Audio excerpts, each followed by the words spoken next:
The school year is almost over, and while some students are gearing up for the break, others are planning to spend their summer sharpening their minds and getting ahead of the game. Here to tell us how kids are staying engaged are the co-founders of the Chesapeake Math Club, Daniel Viar and Michael Kudnick. Welcome, guys. Thanks for being here. Thank you so much for having us, Jen. Now, you think about summer and summertime, and kids are excited to get outside and to stay up late. And although that's true, some kids are actually going to be doing some math problems this summer to keep their minds engaged and prep for the school year, right? Right. Absolutely. So it's called the Summer Math Challenge. Right. So this is the second year that we've done this. And what we've really done is partnered with the Chesapeake Library System and the Chesapeake City Government Community Programs. The Youth Foundation. The Chesapeake Youth Foundation and the Chesapeake Are You Ready Coalition.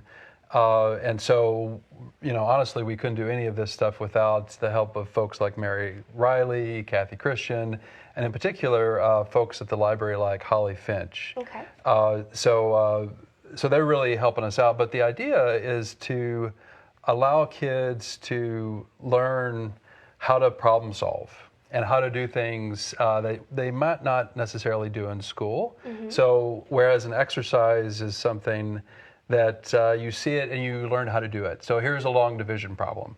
It may be tedious, but you immediately see the problem and you know how to do it. The problems that we do in the Summer Math Challenge are things that you see and you don't know how to do it. So when the kids are first confronted with these problems, they may not know how to do it, but the idea is that they sign up with us. We have an email address, very hard to remember, math.club.va at gmail.com. And so once they're signed up, they'll get a link. They can go online and solve the problems. And the idea is... So these are all done online. They're not in a classroom setting. So there's this wonderful website called The Art of Problem Solving. And as a teacher or instructor, I can get an account, and then basically the kids sign up under that code, and it does all of the grading for us. Okay. So basically the kids go out and they start doing problems. And what we're going to do, because really we're doing for current 4th through 8th graders, mm-hmm. Although anyone is welcome, but that's the target of the math level. Then basically for the younger kids, it'll probably be pre-algebra level problems. But for the older... So the math problems are different versus the 4th grade to the 8th grade students. Absolutely. Okay. So I have a pre-algebra class and then I have a geometry class that the older kids will work on. And so how does it work? The kids do the math problems and turn them in, and I've heard something about some prizes or something. How does that work? Yeah, so last year we got some local businesses. So the company that I work for gave us some money, for example, and we gave out trophies and math books. Okay. And also 3 Wii U consoles. Which were very popular, by the way. Yeah, I bet. Right. So the idea is we'll do something similar. So we'll get started around June 28th, and then we'll have an awards ceremony on August 11th. So did they do one problem a week? Oh, no, as many as they can. Okay, so you do as many as you can. You rack up. Do you earn points for each one you get right? Yes. Okay. Yes, and the system itself keeps track of all of that. So the more you do and the more difficult problems you do, the more points you get. Right. Now, is this just for like advanced and gifted kids, or I mean, is this for everybody? No, we have children that come of all age groups and all abilities, and they all benefit. We see a lot of kids that their confidence grows as they do work on these problems, and at first sometimes it's really tough, but they learn from not only working the problems, but also even sometimes not getting the problem right. You learn more about how to solve a problem because you have to approach it from a different perspective. Like Dan said, it's not an exercise. You have to think about, okay, how am I going to solve this problem? Right.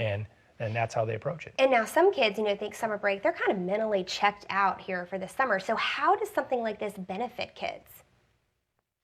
So I think that just in general, learning, like he said, that you can, if you think about something long enough, and if you learn to keep something in your head long enough and realize that you can eventually solve it, then there's no limit to what you can do, right? So that's what we need, right? We want these kids to grow up and we certainly have lots of problems to solve, and we would like for really to build a culture in this area of problem solving. Okay. That would be an overall goal. And now this isn't one thing that you guys do a lot of stuff with the math club. The summer math challenge is one thing, but what else do you guys do throughout the year? Well, through Mike's school, we have a math club there for Grassfield Elementary for 4th and 5th graders. We also, because those kids, as they've gone to middle school, and we've worked with the libraries, and TCC has also helped us out and let us use rooms there. But we have weekend math clubs for the middle schoolers where we train them to do competitions. Oh. So, for instance, we recently had 32 kids from 5 different middle schools, 4 Chesapeake, and 1 was Norfolk Academy, actually. And they competed in a competition called Math Counts that was at Norfolk State University against Virginia Beach and Suffolk and other schools. So this involves other areas other than just Chesapeake schools? Yes. Yes. Bringing So everybody. what happened, Okay. we started here, but because we're at the library, we got on their schedule, and then other people that go to school in Norfolk or something but live in Chesapeake. So we have now Norfolk, Virginia Beach, Suffolk, and last year's Summer Math Challenge, we actually had some kids from North Carolina. North Carolina, yes, we did. Wow, so kind of spreading all over. That's Yes. great, though. That's wonderful. And thanks to you two for kind of starting it and getting it going up and running. Yeah, So very great cool. interview. Thanks for all the information. Best of luck with the Summer Math Challenge this summer. Thank All you right, very thank much. you so All right. much. Thank you so much. Well, that does it for this edition of A Closer Look. Thanks so much for joining us, and we'll see you next time.